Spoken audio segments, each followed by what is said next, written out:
हे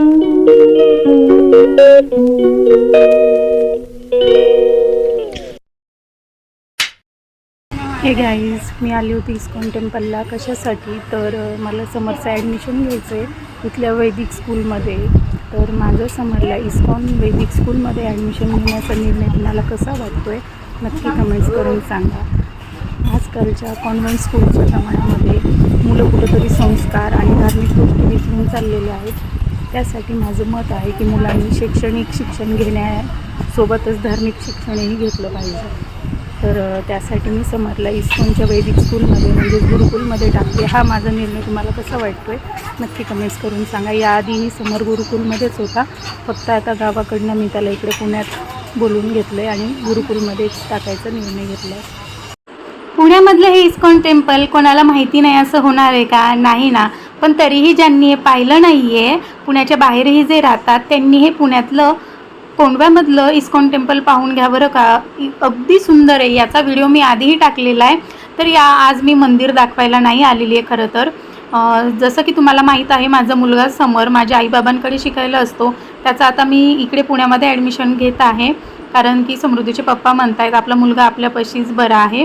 तर तिकडेही खूप छान शिकत होता तो, पण आता पुत्रमोह हा एका पित्याला नाही सहन होते, त्यामुळे इकडे बोलून घेतलं आहे. राधाकृष्णाचं दर्शन घ्या तुम्ही सर्वांनी आणि व्हिडिओकडे वळूयात आपण. तर माझं असं म्हणणं आहे, कॉन्व्हेंट स्कूलचा मुलांना एवढा लोड झाला आहे अभ्यासाचा. ICSE पॅटर्न, अजून हा इंटरनॅशनल बोर्ड, CBSE बोर्ड, मुलांना अगदी जीवघेणा झालेला आहे. माझं म्हणणं आहे की शिक्षणासोबतच मुलांनी धार्मिक शिक्षण घेणं खूप गरजेचं आहे. याबद्दल तुमचं मत काय आहे? आजकाल जे समाजात घडतं आहे, काही प्रकार ऐकायला भेटत आहेत, मुलांना बाहेर सोडावं की नाही असा प्रश्न पडला आहे. अशा ह्या यांत्रिक युगामध्ये अगदी मुलांना संस्काराची खूप, धार्मिक गोष्टीची खूप गरज आहे. तसं समरला गावाकडे मी गुरुकुलमध्येच ठेवलेलं होतं. खूप चांगल्या प्रकारे तो सकाळी उठल्यावरती प्रार्थना करतो, सायं प्रार्थना करतो. सकाळी झोपेतून उठल्यावरचा श्लोक, झोपतानाचा श्लोक, जेवतानाचा श्लोक, भरपूर असं काही माझ्या बाबांनी त्याला शिकवलं आहे. माझ्या घरातही अगदी सुंदर धार्मिक वातावरण आहे. ॲडमिशनची चौकशी केली स्कूलमध्ये आणि तिथेच महाप्रसाद होता. तिथेच थोडंसं सांबर भात खाऊन घेतला आणि परत मग ॲडमिशनच्या प्रक्रियेला लागले. स्कूल अगदी सुंदर आहे, धार्मिक वातावरण आहे, वैदिक पद्धतीचं शिक्षण आहे. यामध्ये पखवाद, सगळ्या वाद्याची शिकवण असते, संगीताची शिक्षण म्हणजे संगीताचेही ज्ञान दिले जाते, त्यासोबत अभ्यासही चांगल्या प्रकारे घेतला जातो. तर माझा हा निर्णय तुम्हाला कसा वाटतो आहे नक्की कमेंट्स करून सांगा. फीसही जास्ती नाही आहे. बाहेर गुरुकुलला टाकायचं म्हटलं तर 1 लाखाच्या वर फीस आहे. मला स्कूल खूप आवडली. तुम्हीही जर इथे जवळपास राहत असाल, तुमच्या मुलाला टाकायचं असेल, जाऊन भेट देऊ शकता. ही स्कूल आहे आणि एकदम पर्सनली मुलांना खूप चांगल्या प्रकारे संस्कार लावले जातात.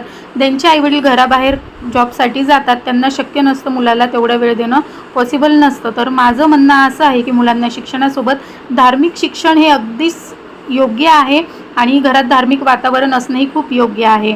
तुम्हाला काय वाटतं नक्की सांगा. हे काही तिथले त्यांनी मला फोटोज दाखवले होते, ते मी यामध्ये ॲड केलेले आहेत. त्यानंतर खूप थकून घरी आले उन्हामध्ये. मग घरी आले तर पाहते काय, समृद्धीचे पप्पा आले होते आणि त्यांनी माझ्यासाठी मोबाईल आणलेलं मी पहिलेच पाहिलं होतं. त्यांना मला सरप्राईज द्यायचं होतं, पण मी त्यांनी आंघोळीला गेल्यावर आधीच पाहिलं. मग मी दोन्ही मोबाईलची कॅमेरा क्वालिटी चेक केली. मला काही समजत नव्हतं, खूप कन्फ्यूज होते.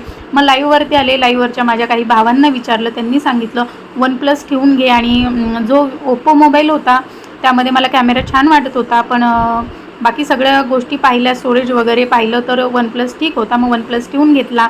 आणि कसा वाटला माझा आजचा व्हिडिओ नक्की कमेंट्स करून सांगा. जे चॅनलला नवीन आहे सबस्क्राईब करून घ्या.